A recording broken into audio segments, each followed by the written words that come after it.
श्रीकल्याणगुणावहं रिपुहरं दुःस्वप्नदोषाहरं गङ्गास्नानविशेषपुण्यफलदं गोदानतुल्यं नृणाम् आजुर्वृद्धिकरं शुभकरं सन्तानसम्पत्प्रदं नानाकर्मसुसाधनं समुचितं పంచాంగమాకర్ణ్యతాం. మకర రాశి.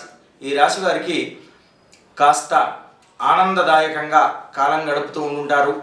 రావాల్సినటువంటి బకాయిలు సకాలంలో రావడం వల్ల ఎంతో ఊపిరి పీల్చుకొని చక్కగా పనులన్నీ కూడా పరిపూర్తి చేసుకుని ఇతరులతో నూతన పరిచయాలు ఏర్పాటు చేసుకోవడానికి ప్రయత్నాలు ముమ్మరం చేస్తూ ఉంటారు. స్వస్తి ప్రజాభ్య పరిపాలయంతాం న్యాయేన మార్గేణ మహిమహేషః. గోబ్రాహ్మణేభ్యః శుభమస్తు నిత్యం. లోకాః సమస్తాః సుఖినో భవంతు.